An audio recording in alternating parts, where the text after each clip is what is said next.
नमस्कार दर्शकों, धार्मिक चमत्कार में आप सभी का स्वागत है। आज हम आप सभी को हरतालिका तीज व्रत की पौराणिक कथा सुनाएंगे। ये हरतालिका व्रत कथा शिव जी ने ही माँ पार्वती जी को सुनाई थी। शिव भगवान ने इस कथा में माँ पार्वती जी को उनका पिछला जन्म याद दिलाया था। आइए सुनते हैं हरतालिका व्रत की कथा। हे गोरा, पिछले जन्म में तुमने मुझे पाने के लिए बहुत छोटी उम्र में कठोर तप और घोर तपस्या की थी। तुमने ना तो कुछ खाया और ना ही पिया, बस हवा और सूखे पत्ते चबाए। जला देने वाली गर्मी हो या कपा देने वाली ठंड, तुम नहीं हटी, डटी रही।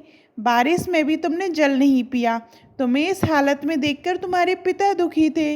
उनको दुखी देखकर नारद मुनि आए और कहा कि मैं भगवान विष्णु के भेजने पर यहाँ आया हूँ। भाई आपकी कन्या से विवाह करना चाहते हैं। इस बारे में आपकी राय जानना चाहता हूँ। नारद जी की बात सुनकर आपके पिता बोले, अगर भगवान विष्णु ये चाहते हैं तो कोई आपत्ति नहीं, परंतु जब तुम्हें इस विवाह के बारे में पता चला तो तुम दुखी हो गई। तुम्हारी एक सहेली ने तुम्हारे दुख का कारण पूछा तो तुमने कहा कि मैंने सच्चे मन से भगवान शिव का वरण किया है, किंतु मेरे पिता ने मेरा विवाह विष्णु जी के साथ तय कर दिया। मैं विचित्र धर्म संकट में हूँ। अब मेरे पास प्राण त्याग देने के अलावा कोई और उपाय बचा नहीं। तुम्हारी सखी बहुत ही समझदार थी। उसने कहा, प्राण छोड़ने का यहाँ कारण ही क्या है?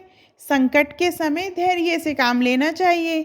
भारतीय नारी के जीवन की सार्थकता इसी में है कि जिसे मन से पति रूप में एक बार वरण कर लिया, जीवन पर्यंत उसी से निर्वाह करें।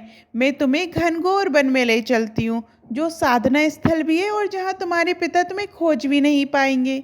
मुझे पूर्ण विश्वास है कि ईश्वर अवश्य तुम्हारी सहायता करेंगे। तुमने ऐसा ही किया। तुम्हारे पिता तुम्हें घर में ना पाकर बड़े चिंतित और दुखी हुए। इधर तुम्हारी खोज होती रही, उधर तुम अपनी सहेली के साथ नदी के तट पर एक गुफा में मेरी आराधना में लीन रहने लगी। तुमने रेत के शिवलिंग का निर्माण किया। तुम्हारी इस कठोर तपस्या के प्रभाव से मेरा आसन हिल उठा और मैं शीघ्र ही तुम्हारे पास पहुंचा और तुमसे वर मांगने को कहा।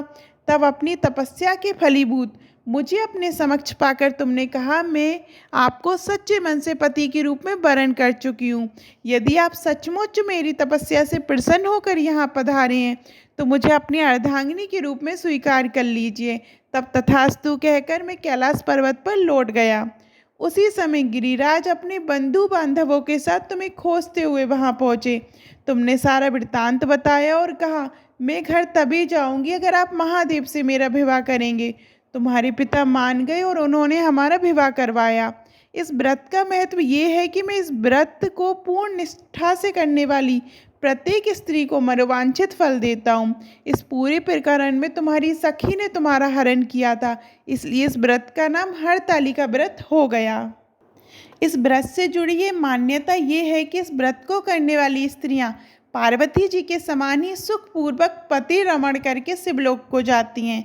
सौभाग्यवती स्त्रियां अपने सुहाग को अखंड बनाए रखने और अविवाहित युवतियां मन मुताबिक वर पाने के लिए हरतालिका तीज का व्रत करती हैं। इस दिन व्रत करने वाली स्त्रियां सूर्योदय से पूर्व ही उठ जाती हैं और नहाकर श्रृंगार करती हैं। पूजन के लिए केले के पत्तों से मंडप बनाकर गौरी शंकर की प्रतिमा स्थापित की जाती है।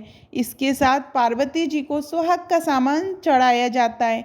रात में भजन कीर्तन करते हुए जागरण का 3 बार आरती की जाती है और शिव पार्वती जी विवाह की कथा सुनी जाती है। इस व्रती को शयन का निषेध है, इसके लिए उसे रात्रि में भजन कीर्तन के साथ रात्रि जागरण करना पड़ता है। प्रातःकाल स्नान करने के बाद श्रद्धा एवं भक्ति पूर्वक किसी सुपात्र सुहागिन महिला को श्रृंगार सामग्री, वस्त्र, खास सामग्री, फल, मिष्ठान एवं यथाशक्ति आभूषण का दान करना चाहिए।